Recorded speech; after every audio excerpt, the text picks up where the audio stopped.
Yeah, yeah, yeah, yeah, yeah. Boca tuta música.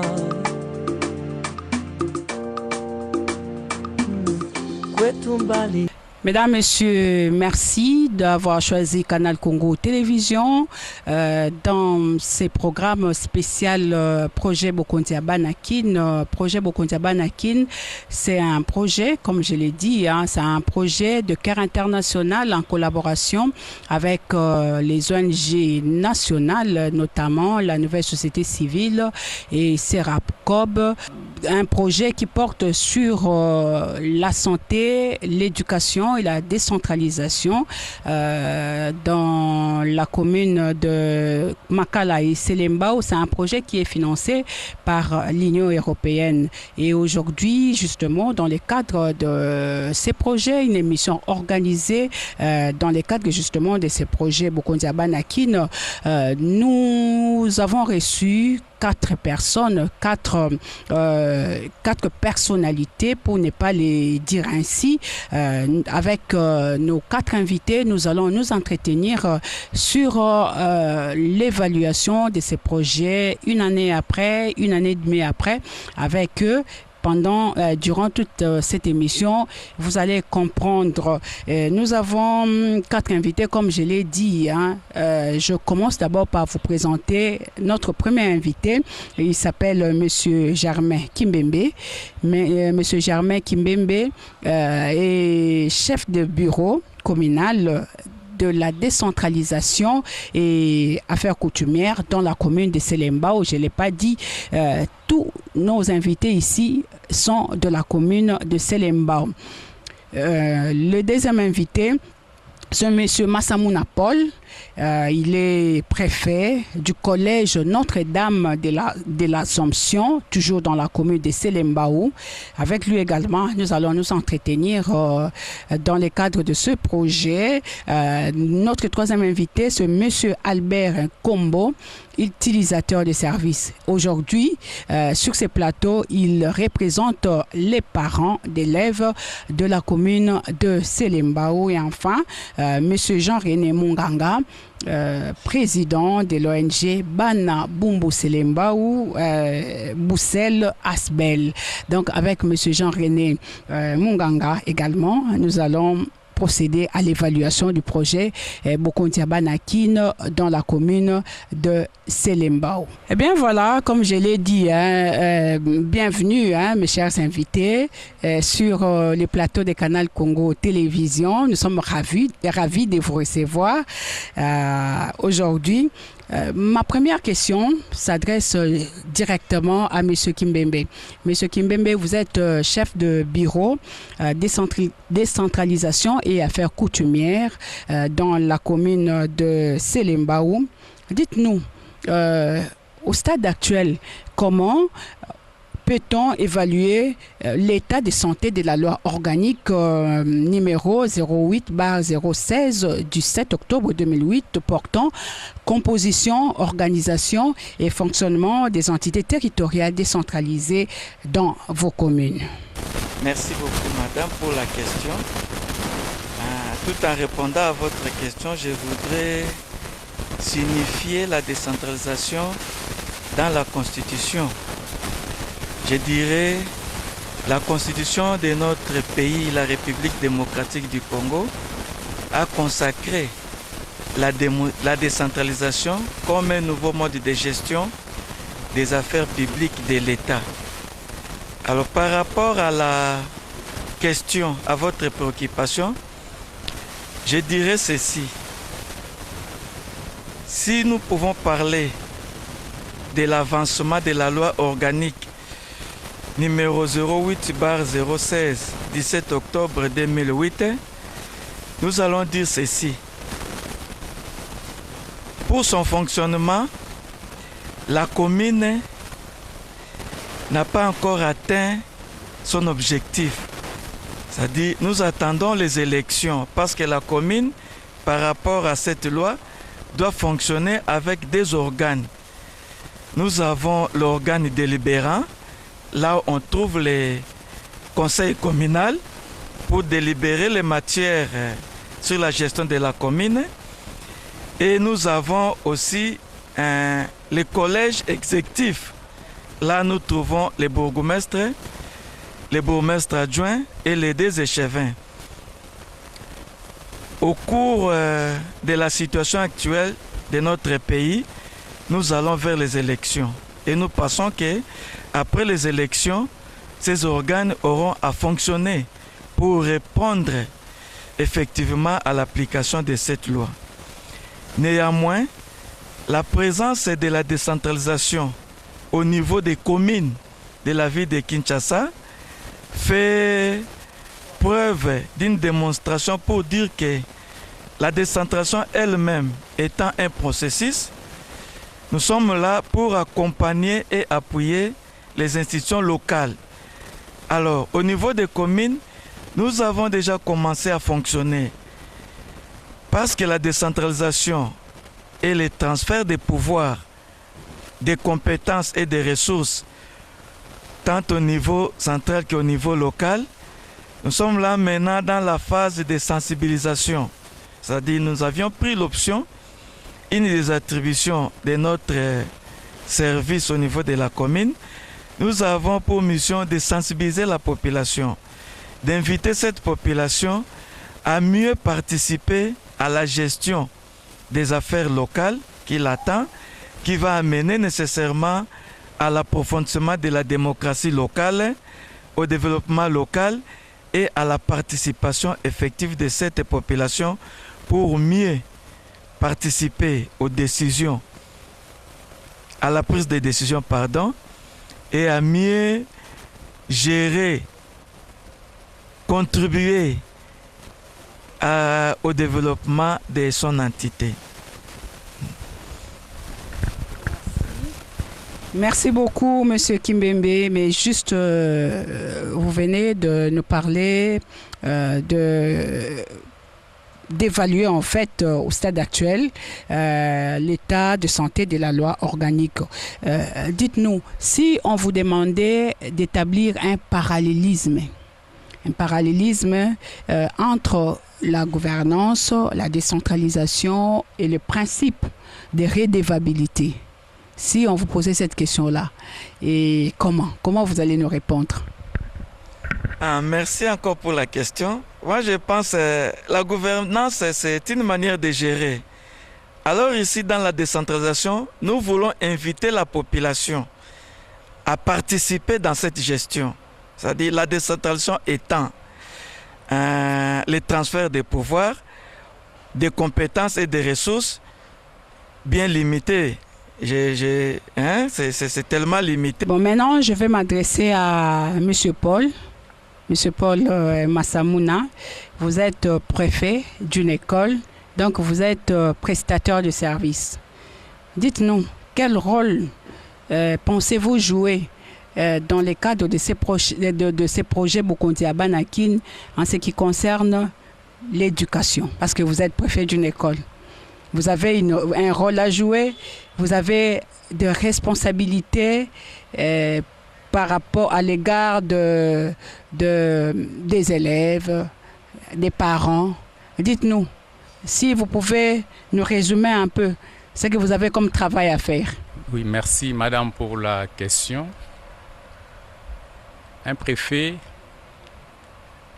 en tant que manager dans une école, son rôle est de faire en sorte que l'enseignement qu'il doit offrir aux élèves et à toute la communauté soit un enseignement de qualité. Un enseignement qui, à mon avis, doit répondre aux préoccupations des élèves et des parents. Son rôle est bien sûr, le préfet a comme rôle d'organiser l'école de telle manière que cet enseignement se déroule bien et que les choses se passent d'une manière satisfaisante. Voilà un fait le rôle du préfet dans une école. Tout service a des critères. Tout service a des critères de qualité. Alors, l'éducation aussi a ses critères. Donc, en tant que préfet, j'ai l'obligation de pouvoir atteindre ces critères-là pour qu'on dise que voilà, dans cette école-là, dans ce milieu-là, il y a un bon enseignement. Donc, à mon avis, il faut que j'arrive à ces critères de qualité qui concernent l'éducation. Monsieur Paul, à quel type de difficultés êtes-vous habituellement confronté dans les cadres de votre service? Les difficultés ne manquent pas. Hein? Les difficultés ne peuvent pas manquer, mais dans les cadres de mon travail, la plus grande des difficultés, c'est l'argent. Les moyens financiers font défaut.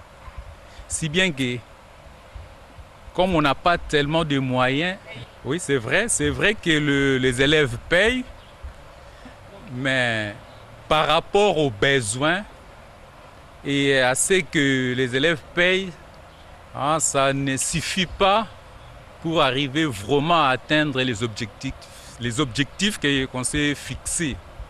Et c'est ça la grande difficulté chez nous. Pourquoi je dis ça? Parce qu'il faut voir aussi les milieux dans lesquels nous nous trouvons. Ça, ce n'est un secret pour personne.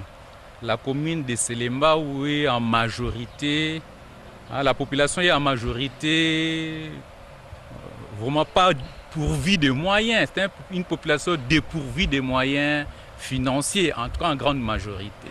Et c'est là aussi une difficulté pour nous qui fonctionnons dans le domaine de l'éducation. C'est ça en fait la grande difficulté, les moyens financiers. Mais à côté des moyens financiers, nous avons aussi la passivité des parents. Il n'y a vraiment pas une collaboration avec le parent. L'éducation, c'est un domaine qui demande aussi la collaboration. Et quand le parent ne participe pas, ça ne fait pas vraiment tourner très bien l'école. Ça aussi, une très grande difficulté. Nous pouvons aussi ajouter l'environnement, l'environnement économique, l'environnement socio-culturel. Ça nous dérange aussi, dans la mesure où il y a une certaine culture aussi dans notre milieu. Les études ne sont pas tellement prises à un niveau élevé. Si bien que nous avons des élèves qui viennent peut-être parce qu'ils doivent venir, mais en réalité, dans leur intérieur, ils ne se sentent pas concernés par les études. Vous voyez, ça aussi, une très grande difficulté qui fait que nous ne puissions pas évoluer comme nous le désirons. Merci. Papa Albert Kombo, les parents ne participent pas. Ça, c'est un prestataire de service qui le dit, un préfet d'école. Vous, les parents d'élèves de la commune de Selembao, vous n'aidez pas assez les responsables des écoles dans l'éducation de vos enfants. Réagissez s'il vous plaît. Merci madame pour la question, mais je dirais qu'il y a parents et parents. Ça signifie que certains parents soucieux de l'avenir de leurs enfants se battent quand même pour payer. Et le préfet lui-même est témoin. Il voit les parents soucieux qui viennent payer à temps les frais scolaires. Ce qui est vrai est que la plupart des parents, comme il vient de le dire, mettent les enfants parce qu'ils doivent étudier. En fait, ils se soucient moins de payer les frais. C'est ce qui fait qu'ils ne s'exécutent que quand l'école renvoie les élèves litigieux. Alors, ils viennent payer à compte-gouttes, ce qui alourdit l'exécution des projets de l'école. Ce qui fait que les responsables de l'école n'ont pas la facilité d'exécuter leur projet, d'exécuter tout ce qu'ils ont prévu dans leur budget. C'est difficile parce que les parents payent difficilement. Mais il y a des parents qui payent quand même, ça nous devons reconnaître. Sauf qu'ils ne sont pas très nombreux. La conséquence est qu'à la fin du trimestre ou du semestre ou de l'année scolaire, vous trouverez une grande liste des élèves litigieux qui font que les bulletins restent à l'école, ils ne viennent plus les chercher parce qu'ils se sentent coupables de leur litige, c'est ça. Papa Paul, quel est votre niveau de satisfaction du service de santé et éducation. Bon, comme vous êtes à côté du prestataire de services, pour ce qui est de l'éducation, vous allez beaucoup plus répondre pour ce qui est de l'éducation dans votre commune, votre niveau de satisfaction des services de la santé et de l'éducation dans votre commune. Merci madame pour la question. Le niveau de satisfaction pour la santé d'abord, je dirais qu'il est très bas. Parce que pour des petits cas de fièvre, de malaria ou quoi là, ça passe bien. On trouve la satisfaction, c'est vrai. Mais pour des cas très sérieux, souvent, on n'a pas la satisfaction comme telle. La raison en est que parmi les personnels, vous trouverez souvent des gens non qualifiés qui font le travail. S'ils sont qualifiés, ils n'ont pas la compétence voulue. C'est ce qui fait que souvent, en tout cas pour des maladies très sérieuses, il n'y a pas la satisfaction. On est souvent buté à aller plus loin chercher les vrais soins appropriés pour des maladies qui frappent la population, c'est ça. Par rapport à la réponse de papa Albert Kombo, je voudrais que M. Kimbembi, qui est acteur étatique, réagisse un peu là. Les niveaux de satisfaction des parents, parce que lui, en fait, il représente les parents, est bas. Et vous, en votre qualité de l'autorité communale, comment vous pouvez réagir par rapport à cette préoccupation? Merci madame pour la question. Bon, s'il faut réagir par rapport à cette question, ça doit être peut-être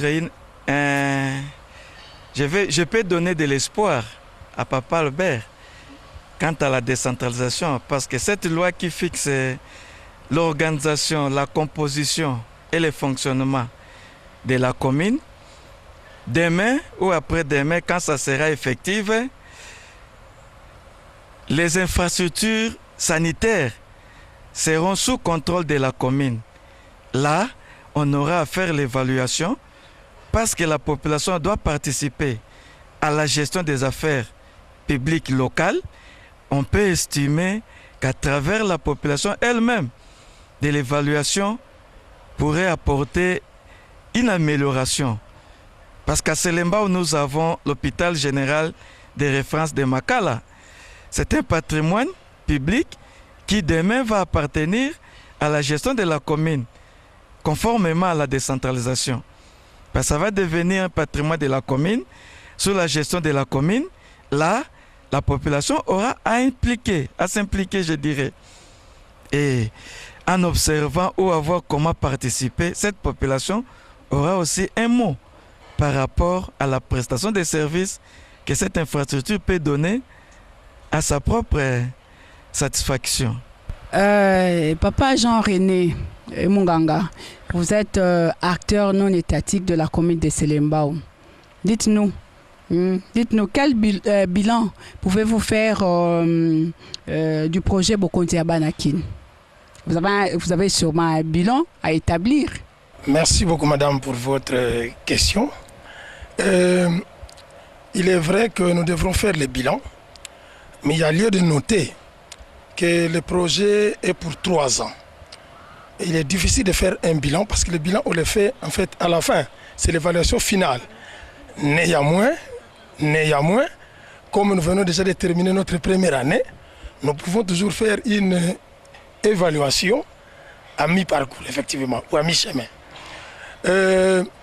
Nous pouvons noter effectivement que ce projet est bien accueilli parce qu'il nous a apporté plusieurs choses, notamment sur le plan d'abord renforcement des capacités, donc les formations.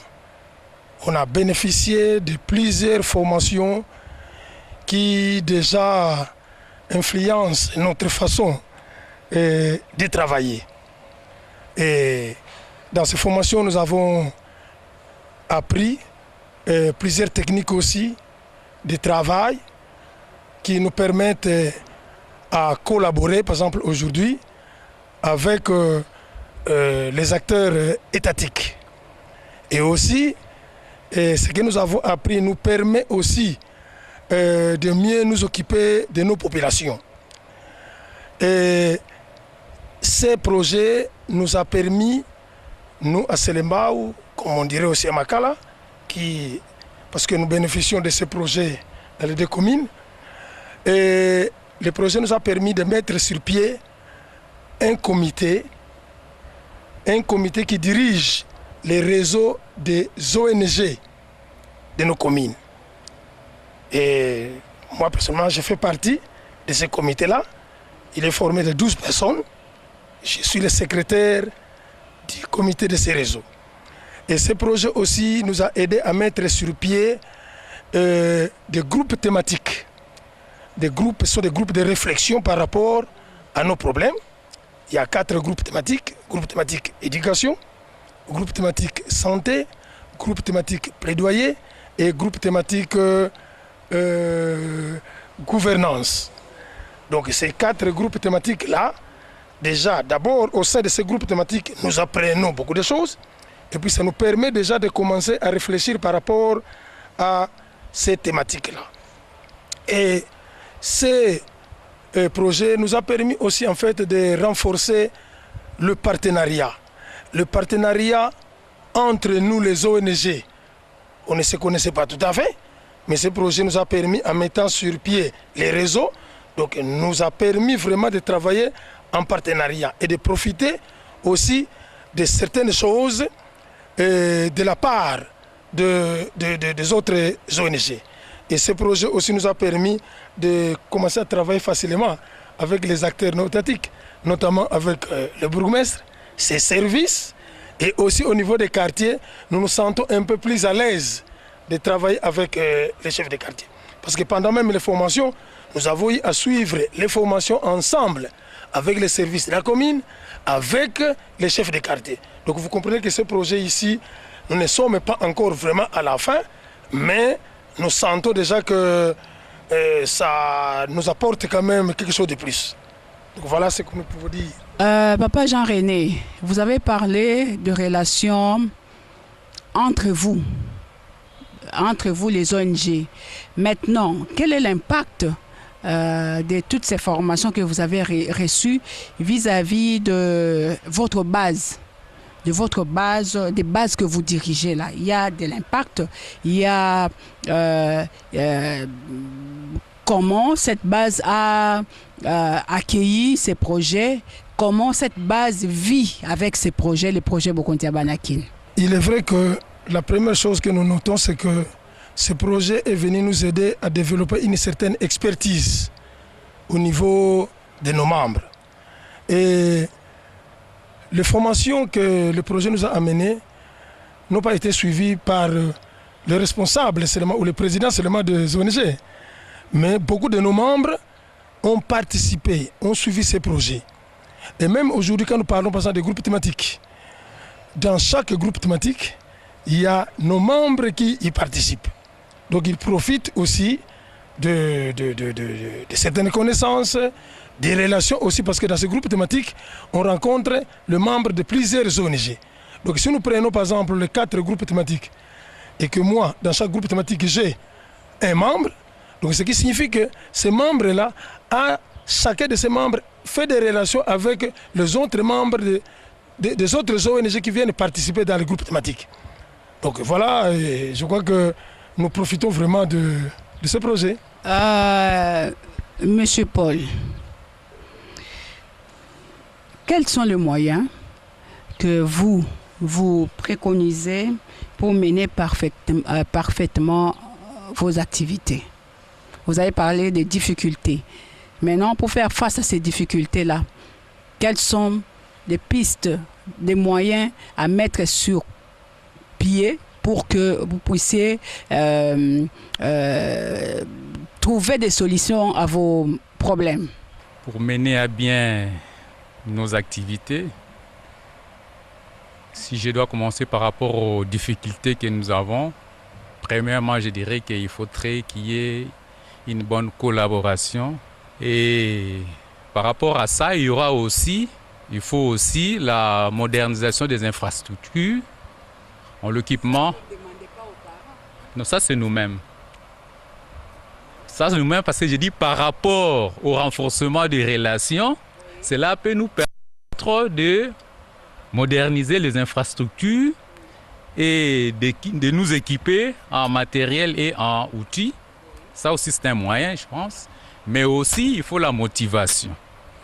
Maintenant, d'où proviendrait tout ce moyen-là? Bon, d'abord, il y a l'autofinancement. Si les parents répondent à ce que nous leur demandons, je crois que nous pourrons être en mesure de nous autofinancer. Donc, il y aura l'autofinancement. Mais, ça, qu'on le veuille ou pas, il faut le financement extérieur.